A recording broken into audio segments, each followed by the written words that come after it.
Here we go. Scotty Bowman is the winningest coach in hockey history. 9 Stanley Cups as a head coach, 14 in the game as an administrator, executive, and coach, of course. Scotty, how the heck are you? I'm doing okay. I'm down in Yeah? Florida. Yeah, we're waiting for some cold weather like you have probably up north. Yep. Now, let's jump right into this. We're going to talk about some cool stuff, relationships, and some of your history and all that. But for current events to get us started, Thursday night championship game of the Four Nations. Who wins it and why? It's a toss up for me with the players are pretty equal on each side. Naturally, you always look to goaltending, and that's so far it hasn't hurt them. But Hellebuck's proven goalie. They keep bringing up the playoffs, but I mean, I've seen what he's done for Winnipeg during the season, and they have a good team, but he's been the icing on the cake. I think he's got 9 shutouts, which is something in the NHL, no matter how good your team is. But the fact that Makar played the other night, obviously he was coming off something, and now the U.S. is going to not have McAvoy. McAvoy had a pretty good game against Canada, I thought. So that's a bit of a factor. I mean, I think when Makar comes back, it gives them the chance to. Devin Taves is a player they picked up from the Islanders, and he was a kind of a run of the mill player with the Islanders. But ever since he got to Colorado, and they teamed him with Makar, the left right situation, he's been a pretty steady defenseman. I think you'll see of all the defense corps that are playing in the tournament, probably the only pair, and that's a big factor. And the fact that they did comment, I didn't really pay much attention to it. I've never been a goalie guru, but Bennington is in one of his strong suits is he can handle the puck for his defenseman, and that's important. So I favored Canada a little bit on because Makar's back, but at the same time, the game's in Boston. I've always felt though on great players when they had to have adversity in a foreign rink, it doesn't bother them too much. I'm not sure if the influence of the crowd, because the referees are not they're NHL referees, they're not going to be intimidated. They've probably the referees they get will probably have refereed in the Stanley Cup finals, maybe. Yeah. So I think it's I don't gamble at all on hockey, but I know people that do, and they often call. And this is an even Steven game. They usually they like to get odds on the game, but apparently even the people that know more or think they know more, they haven't rated one team over the other. You know what? On a real basic level, because this is not a 7 game series, in tournaments like this, I've just found it's difficult when teams are evenly matched to beat a team twice. And that's what's working against you. I don't know if it's psychological. I don't know if it's because there's that aggressive, revenge factor or whatever it is. Also, you got a couple other Americans potentially dinged up. It might not be 100%. I refer to No. Kachuk brothers, but I think We it's see that. hard. You're right, Rob. We see that often in the preliminary rounds or any of these world championships. Yep. You run through the first preliminary round, you have a lot of confidence, you win, and then that team that you beat to finish ahead in the preliminary round, you meet them in the final. You're right, a 1 game shot. I mean that's proven over and over again. And I could refer back in 1980. I was with Buffalo, and our scouts had drafted three or four players: Mike Ramsey, Rob McClanahan. Mike Ramsey became a real good player. Mike Ramsey, Rob McClanahan, and John Harrington. The other two didn't play much I don't think they played in the NHL. So I went to New York in December. I did see that game, 10-2, and I saw the college boys playing against the pros, the men from Russia. And I said, boy, what an ordeal these kids are going to run into. I went to Lake Placid. I saw the guy. I was scouting my players that we had drafted. And you know, for whatever reason, the shots were around 45-13. The Russians took Tretiak out at the end of the first. Jim Craig, who later had a sort of a cup of coffee with a couple of NHL teams, he played the game of his life. Yeah. They won that. They won that. They had to win another game to win the gold medal. But that nothing, and I worked a long time, as you know, in Montreal with the late Sam Pollock, and we would be going on. We had a great team, of course, and he never traveled much, and he would always be nervous if we were going to play in Kansas City or somewhere, and I would say, well, he'd always interview me before. How does the team look? How do they play? He's always a nervous man. And I said, well, we should be okay. Well, he said, you be very careful. You've now won 3 or 4 games on our streak, and probably more. He said, I don't care what sport, I don't care what game. The absolute worst team in the world will always win 1 game every 4. That was his favorite, And I mean, now we're talking 1 game in 1, but they're not the worst team. These teams are not. It doesn't affect those teams, but I think it's going to be a tight checking. I could be wrong, but I don't think these teams are going to want to make many mistakes. No. And the first game was a 2-1 game, and will it be? Power plays are probably a big factor, but when we go to the playoffs in the NHL, our referee crew is cut down to the absolute top guys. And people say, well, they don't call as much. But I think after knowing a lot of the referees, when they are really good referees, the one fear they always have is to put a team on the power play with the wrong soft penalty. Yeah. So people say, well, the referees, they don't want to decide the game. Well, you can say, yeah, you decide the game either way if you let a flagrant foul go or you call it. But nowadays in the NHL, and this tournament would be the same, and we see it all the time now because of the fact teams take out the goalies a lot, 6-on-5, and there's teams that are down this year, 2 goals, 6-on-5, 2.5 minutes to go. And they come back and tie that game. And now, the other night, Finland, I'm not sure, were the 3 goals 6-on-5 or 2? I'm not sure. They were down. They scored a goal. It was 4-0. They scored a goal. Then they pulled their goal and scored 2 more with the extra attacker. So it was 3 altogether. 3 altogether goals, 2 of them with the extra attacker. Oh, 2 of them. So this is the thing that you see in these games. They're not going to let these players foul intentionally, but it'd be tough to count only on your power play because you may not see a lot. Right. And I think that's 2 things. The players are very careful. They know what's at stake, and the referees are very qualified, and they're going to make sure they get the right calls. They got 2 of them. Yeah, but I'll tell you what, though, given the hype around this thing and some of the politics involved and the nationalism going on, and remembering back to '96, that World Cup final, that thing was violent. Like it just turned. I remember it was Scampy. I remember who the ref was. I don't know if it was Terry Gregson. And there's like, we got to get this game under control. So that element might be hard to predict, but obviously you brought up the 2 standards, and that's special teams and goaltending. Yeah, but it's an unusual type of game that we get away from because, in fact, it just so happened last night, no games on, and on the NHL Network, they put the game on from Detroit, 1980. Gordie Howe came back. Oh, yeah. The 2.5-minute ovation. Yeah. But I was interested in watching the game.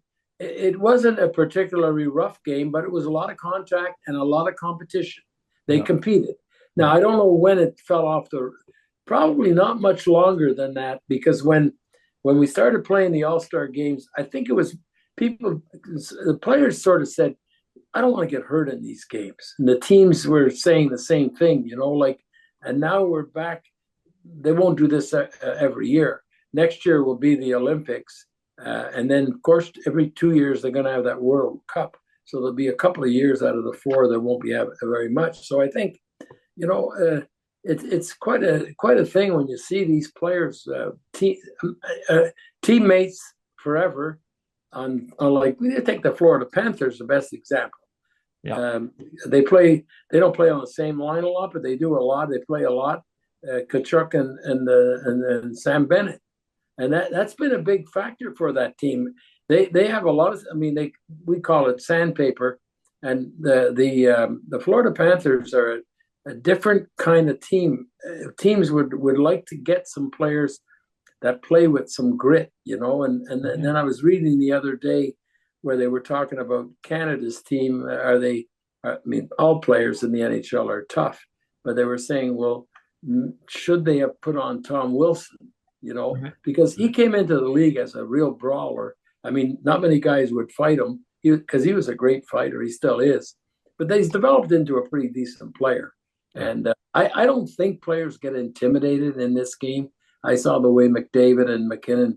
I mean, they're class players, but they're not going to be worried about a body check. Yeah. Some would argue that Mitch Marner might get a little intimidated at times. Well, he's not a big guy. I mean, you can't. Why should he be going in and just taking easy hits? But I think they'll be trying to play as tough as they can without getting penalties. Right. All right, so we're basically here I'm in the Vancouver and the Seattle markets, Scotty. And Vancouver just went through this thing. Obviously there's always differences of opinion or players that don't like each other. We went through they've had a lot of injury issues. They're still in a wild card spot, but they traded JT Miller, couldn't get along apparently with Elias Pettersson. By the way, there's Gordy's number on the wall. You're talking about Howe coming back. Before that All-Star game, he came back with his sons for the Hartford Whalers, and I was at that game with my dad and my brother. I didn't. They said that I wasn't at the All-Star game, but I was at the actual return, and they chanted Gordy all night long. But anyway, there was always talk about Yzerman and Fedorov. They managed to win 3 Stanley Cups together. But was there anything to kind of, speaking of sandpaper, between them? Was it an issue ever, or was that overblown, or what was the deal? They just managed. I never really noticed any. I mean, Yzerman was a tough competitor. Really, he competed for everything, and he still is. But he's got a quiet demeanor about him. But when that clock struck 7 or 7:30, he was in his zone, all by himself. I mean, he was. He would sometimes be so upset at a call or something, and even his teammates would try to calm him down. But no, they were both centermen. When I got there, Sergei was now in his second, or I think it was his second year, and he was more of an introvert. He just. I think he was such a great player. I mean, I can't tell you how good he was. I mean, because I've always liked players that play 2 ways, and that's why we won in Detroit with the way he and Yzerman. I didn't care who they played against. I mean, in fact, I would relish the fact they could play against any player. And it was some great matchups when you think about it. Peter Forsberg was a great centerman with our Colorado rival. But no, I don't think Steve. I mean, there were different personalities. Sergei was from Russia and Steve's from Canada, so they're not the same kind of people. And I mean, I don't think there was any friction at all. I never saw it. I put them. I mean, I never worried about it. I mean, my last cup, we needed to sort of make sure we get enough ice time for it. We had so many great players. I put them together with Shanahan for the final.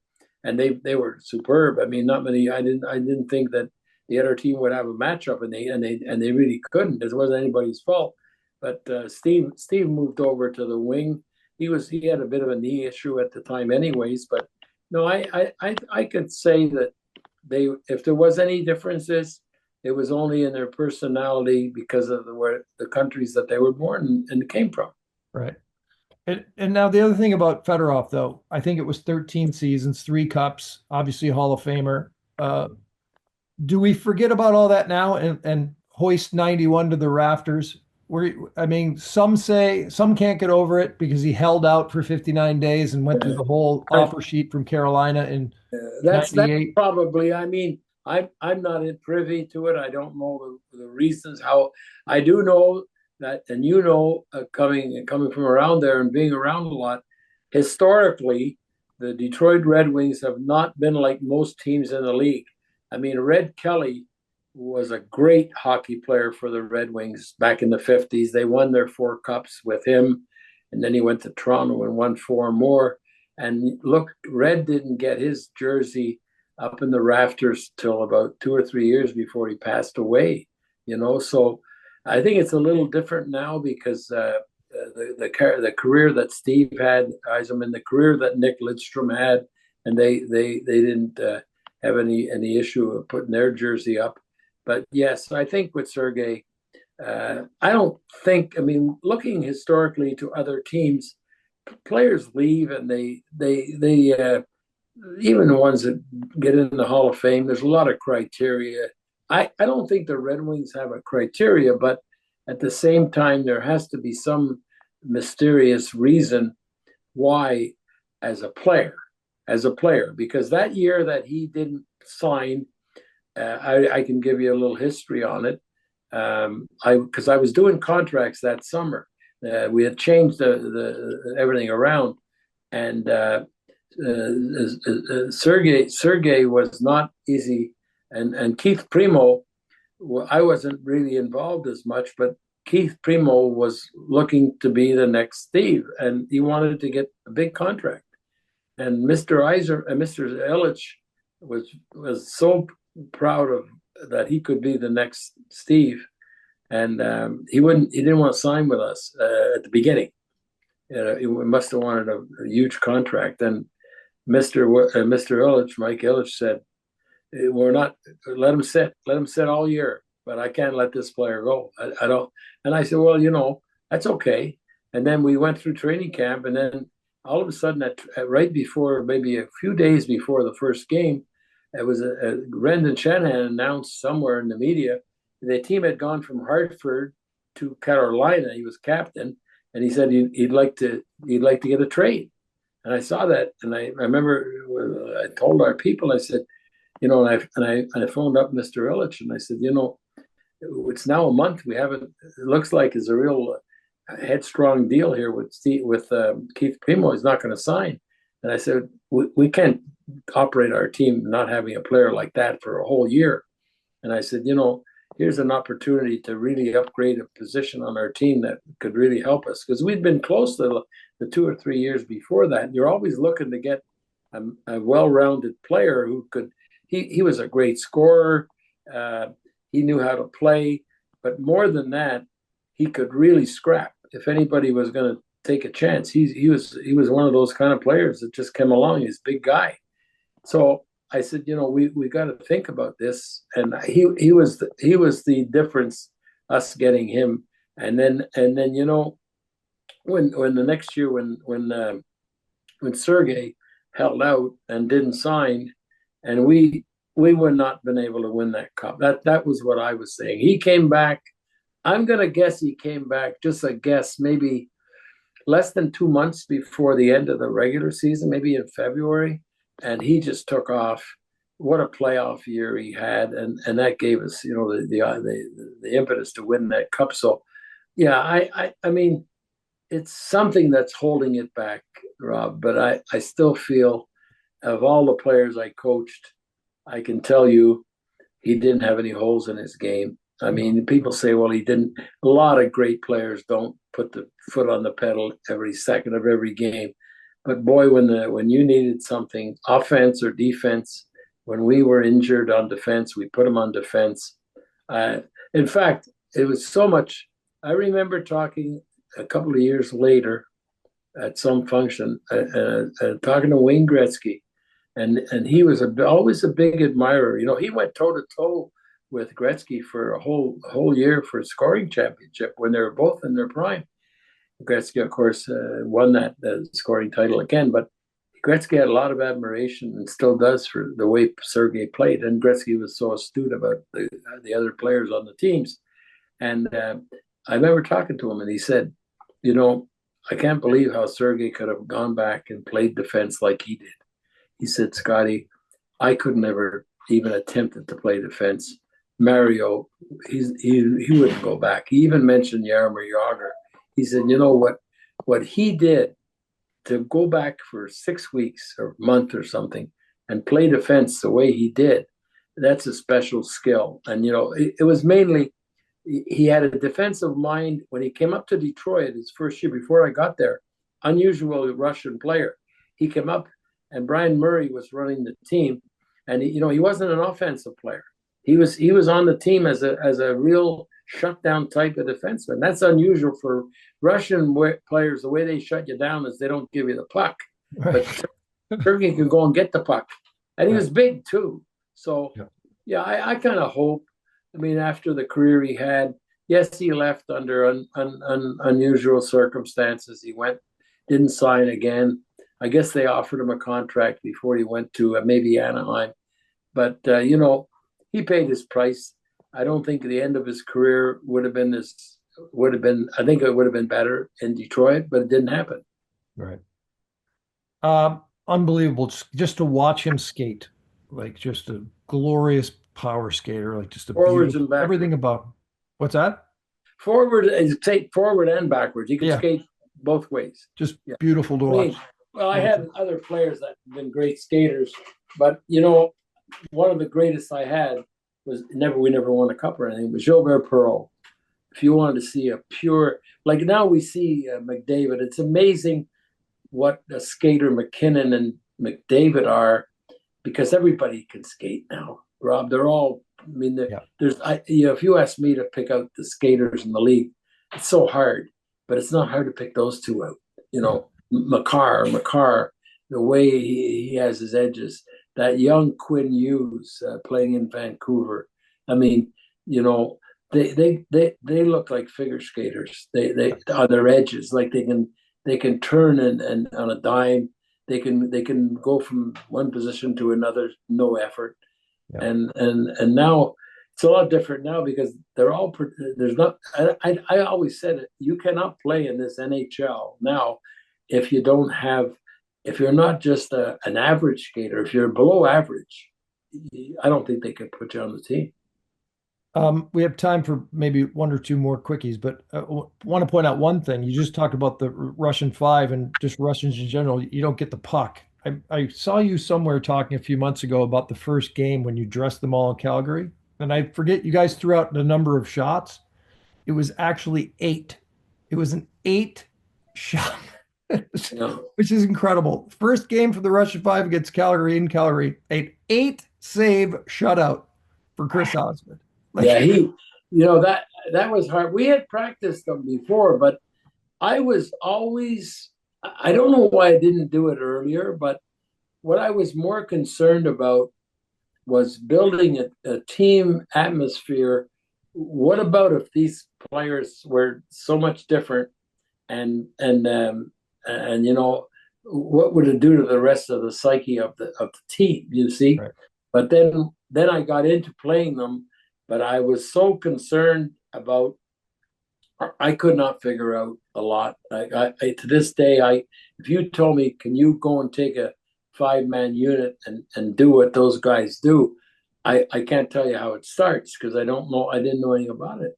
And I mean, I remember I was probably as close to any player in my career to Slava Fetisov because he really appreciated that we brought him to Detroit. He was coming in as an extra defenseman, and he Yeah. ended up getting a pretty extension on his career.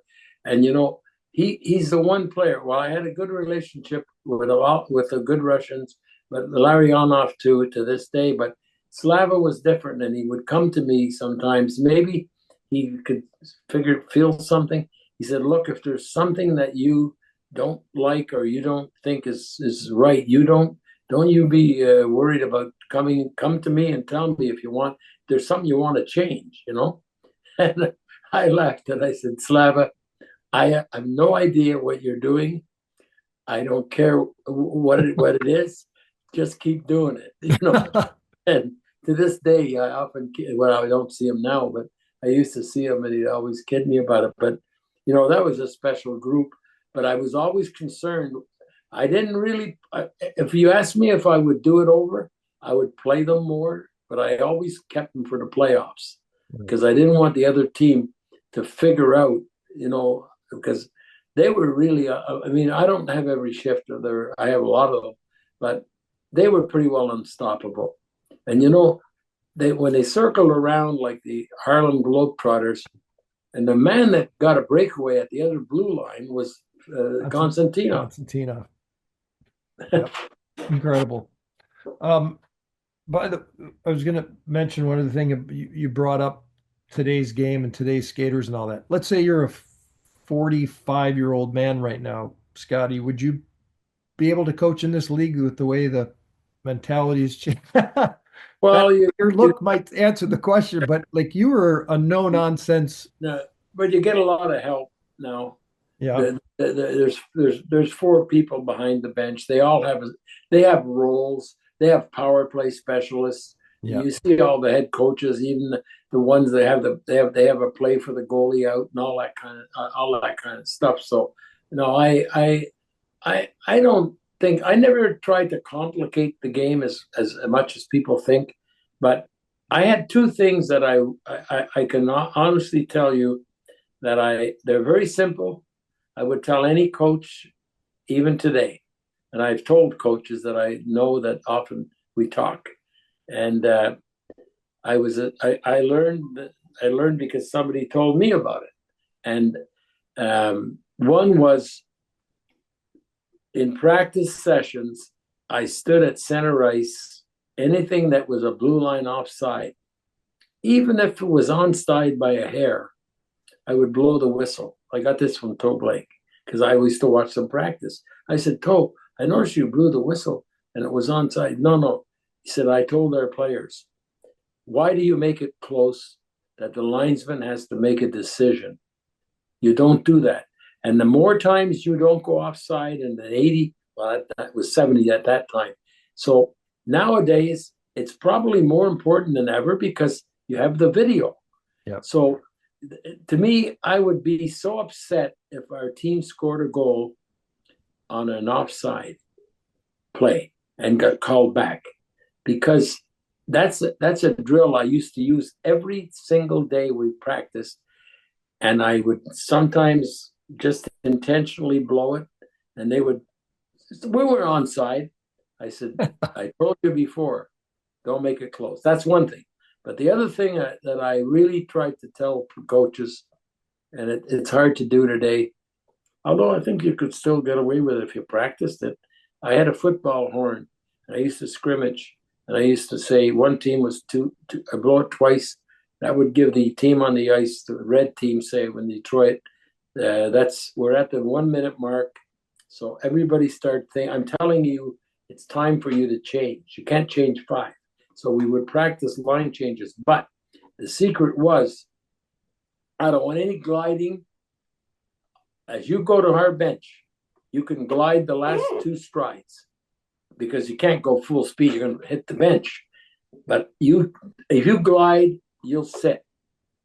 And I still, because that was taught to me, that if you make changes before the other team makes you make a better change over the course of the season and the playoffs. Yeah. When you think about it, if the players get off the bench at the right time, rather than you see them now, they just how they go so slow. Yeah. And I used to tell them, are you that tired that you can't give me 3 more strides? Because if you're that tired, I'll have to not play you the next shift.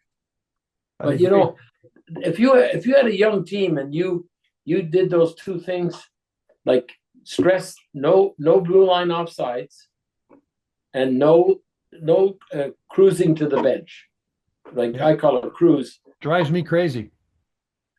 But you got to work on it. If you're coaching a team and you want them to skate, why wouldn't they do it? Right. It's not a, I hate guys floating to the bench. It's always drove. But they all do it. That drives me crazy. Yeah. I don't mind McDavid gliding or Coffee. Their glide is usually better.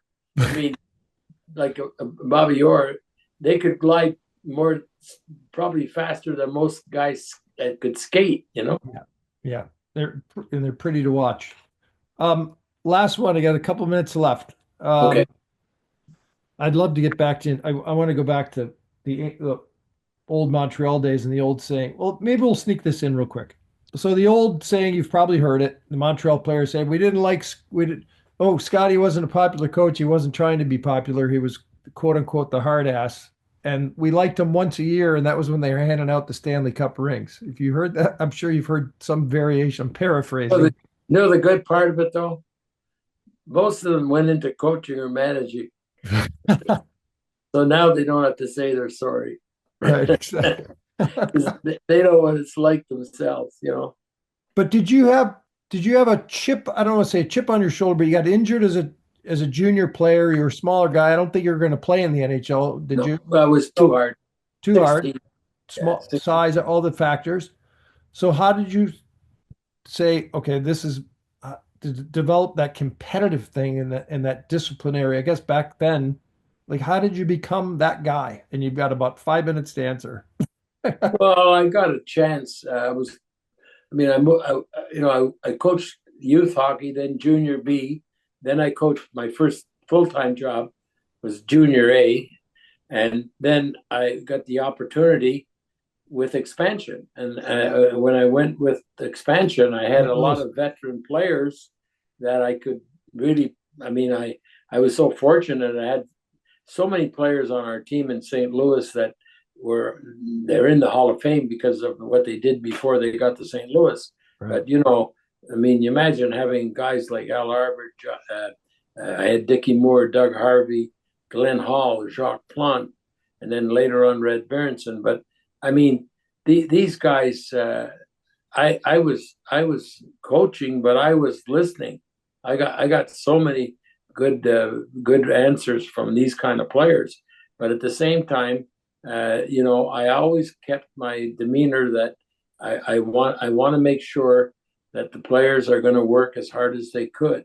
And I want and I had a good relationship with most of the players, but there's some that you don't, and they don't have a good relationship with you either. A lot of it's not always.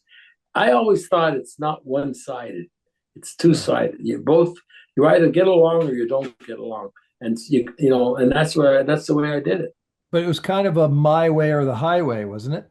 Well, in those days, it wasn't so much highway, is that Or this is the way I was taught to coach because my predecessors, I was able to be with them. That yeah, was successful for them.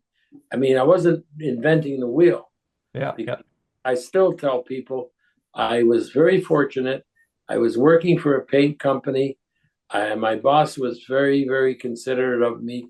He let me go for my lunch hour up to the Montreal Forum. I got to know first Dick Irvin for 1 year. I started in 1954, and then he retired, went to Chicago rather. Toe Blake came in, and I was able to forge a good relationship with Toe Blake from 1955 until I coached against him in 1967 or 68, and we I was able to meet with him and listen to him. I Yeah. mean, here's a coach that when it's all said and done, he coached 13 seasons in the NHL and he won 8 cups, Right. 5 in a row. Yeah. All right, Scotty, you got a friend's hockey game to watch. We're gonna hopefully at some juncture down the road we can pick things up. I got some more questions about your history.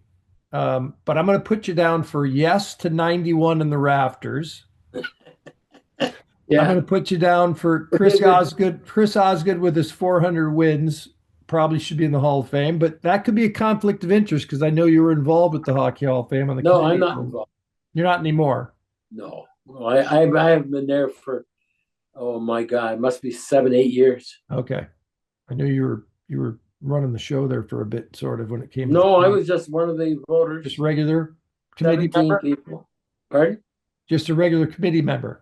That's all. You need Okay. 14. When I was there, you needed 14 votes. It was a tough. Now they've changed it around, but there was a lot of controversy.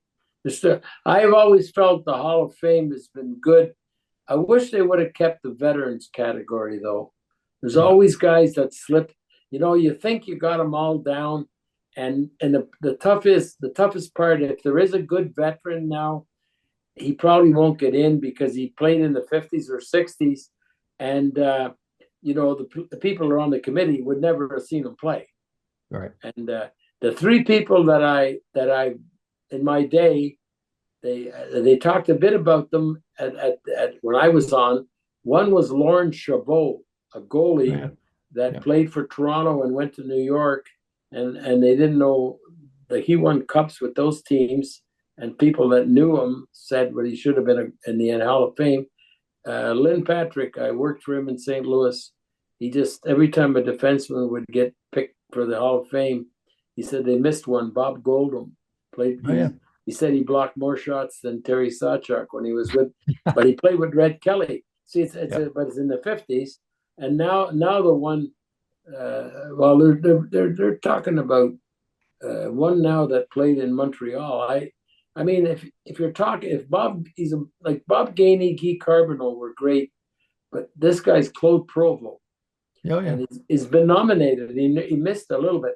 He was on 8 Cup winners, but the hard part. I know Claude Provo. He died many years ago, but the hard part about I don't think that the Hall of Fame, like it should be built like on his own accomplishments, because like Keith Tkachuk, I looked up his record, and he played a lot of times with Jeremy Roenick, and Jeremy got in last year, but he got 512 goals in 1,200 games. Keith Tkachuk. Now, I don't think a player should be criticized or held back if he didn't get on a Stanley Cup team, because the Stanley Cup's a team's trophy. Yeah. But there is no question. There is no. I'm pretty sure players that get on Stanley Cup teams, they get a good push compared, to other ones. Because Stanley Cup is the holy grail. Yeah. But there's some guys that they talk about now that have the record. I mean, they said another one is Alex McGillney. Yeah. Like there's players of his era, like Bure, and he played with Bure and Fedorov too. Yeah. But I mean, you can't let everybody in. But unfortunately, But no, Keith Tkachuk played for Phoenix, and he was a young player with Winnipeg. Remember him when he played for Winnipeg? Yeah, of course. Should Ozzy be in? Well, I mean, it's hard to argue against the record. Yep. I don't know why they argue against the record. If you have 400 plus wins, that's a great teams. Because isn't it now they just isn't it Fleury? Didn't he just get his 400th win, Fleury? Or was it? Yeah, I think so. He's going to get in for sure. He'll get in for sure. Okay, then. Next year, Char gets in automatic. Joe Thornton will go in automatic. You got 2 layups next year. Is that what it is? I didn't. This coming year. I mean, those two guys are a lock. Well, okay, then I'm on the way. Thank you, Scotty. Always a pleasure.